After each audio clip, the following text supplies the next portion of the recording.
Let's update you now on, I would say, the release of the ANC's organisational report. But I think perhaps leaking, perhaps just solid good journalism on the part of our reporters is why we were able to bring so much of it to you. It was presented in a closed session today. We start our coverage with our political reporter, Mbali Tatani. Mbali, good afternoon to you. What for you stands out from the report?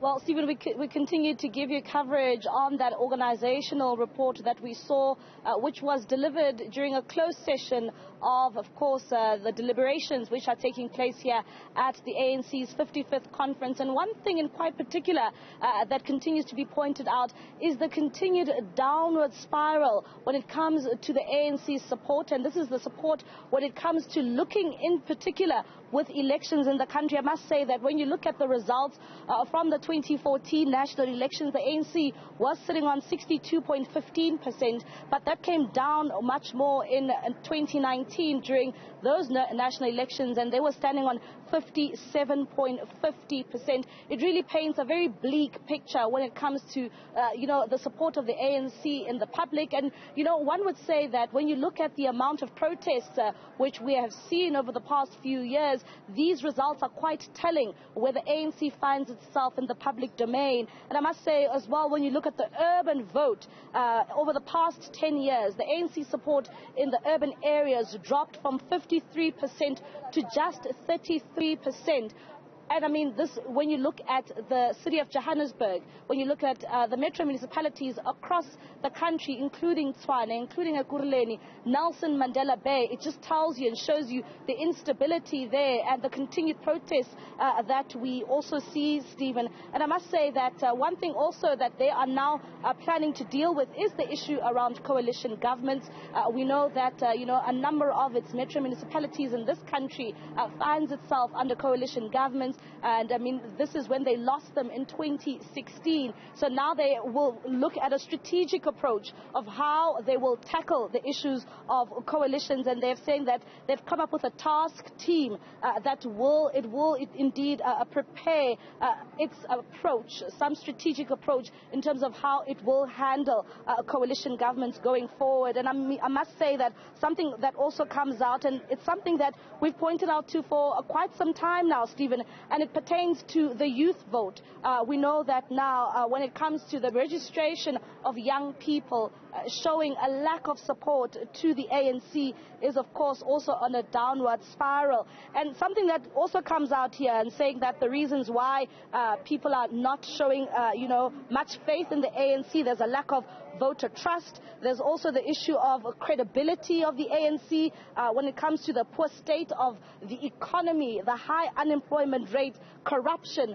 These are some of the issues that many people are now, avoiding when it comes to voting for the ANC.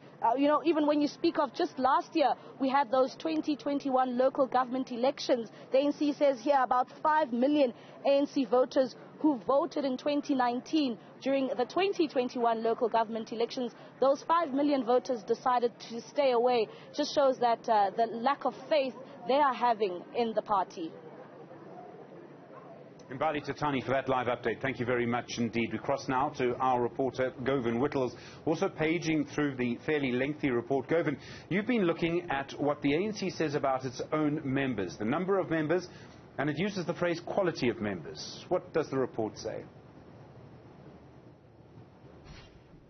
That's right, Stephen. The organizational report reveals a significant drop in the ANC's membership across the board. Only the Western Cape recording a slight uptick in the number of members. It's really in what used to be the second largest province of the ANC where we see the damage being done. Remember, Mpumalanga was where the president managed to get the support to get him over the line in 2017 to become the president of the ANC. Famously, 250 delegates from Mpumalanga said to have supported him at the very last minute, and that being enough for him to get over the line. Now we see 5 5 years later, Mpumalanga has lost 100,000 members. Its membership dropping by 68%. And we also see that in the Northwest, the membership figure dropping by 48%. In the Free State, it's just as bad, nearly 50%. It represents a significant drop, but it also represents what appears to be a lack of popularity of the ANC across the board. Some highlights coming from the provinces, such as the Eastern Cape, where we saw in Nelson Mandela Bay, they only have 7,900 members in the Nelson Mandela Bay region. This is much more than just Gqeberha. It also includes Uitenhage, which was now called Kariga, which has historically been a stronghold for the ANC and a place where they could depend on winning elections, all the way up to J Bay, that's Jeffreys Bay, where they have lost a significant proportion of the vote.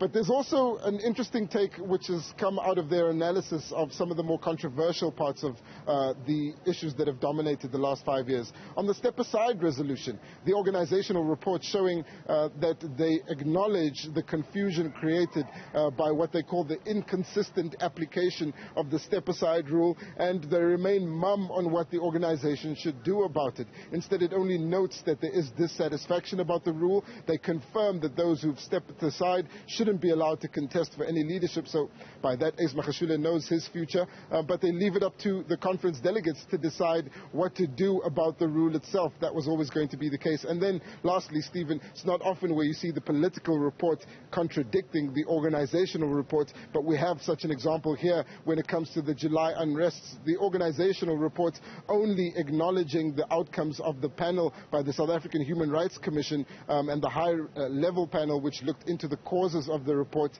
and it doesn't state that the July unrest was caused by, as the president said in his political report, an act of counter-revolution. In fact, in his written speech, he didn't deliver that part, but he called it a failed insurrection. That's a contradiction that delegates will have to deal with on the floor in the discussions on the organizational report and the political reports. Importantly, Pulemabe saying that when it'll be adopted, we'll know which version they accept, and they'll come to their final classification or diagnosis of what really happened.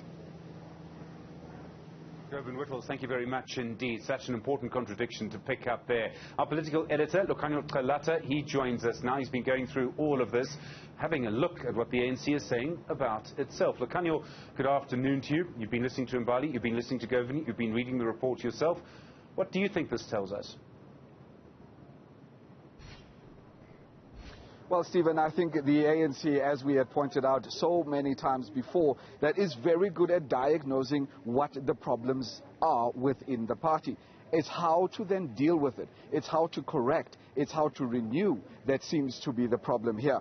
I've listened to what Mbali was saying a little bit earlier on, as well as what Govan just pointed out now. And all of these things, the decline of the membership usually would be dealt through the office of the Secretary General. Unfortunately, the ANC hasn't had a Secretary General since at least August 2020. Now, I just want to say this about what this report says about the suspension of its Secretary General, Ace Magashule. It calls it, Stephen, an unprecedented situation that was faced in the functioning of the SGO's office for probably the first time in the history of the movement. Now remember, the ANC is turning 111 next January, and for the very first time in its history, it had to go through at least 2 to 3 years without an incumbent in the office of the Secretary General. It says it has been a testing period in the affairs of our organization.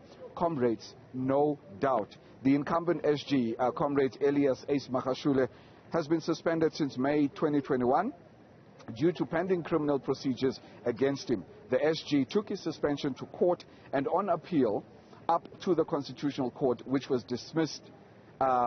Which has dismissed his leave to appeal the matter in August 2022. Just a correction of those dates there, Stephen. Magashule having been suspended since May 2021.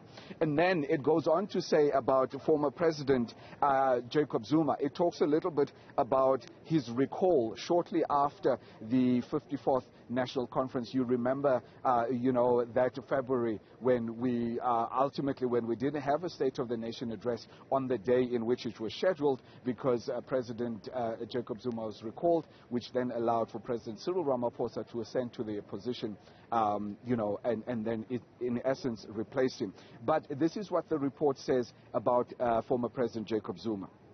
The matter of former President Zuma's ongoing court case for corruption in a KZN court continues to reverberate in the corridors of the ANC. Critically then, Stephen, it says, this is a painful matter for the ANC to see an elderly former leader who is in retirement having to contend with criminal charges. So it might be painful, for the organization to see its former president, contend with criminal charges, but it doesn't seem at all painful for this same former president to then, bring other criminal charges against the incumbent, Stephen, as we've been reporting our breaking news story at this hour, that former President current President Cyril Ramaphosa has basically asked President Jacob Zuma to withdraw those charges that he brought against him by Monday. Stephen?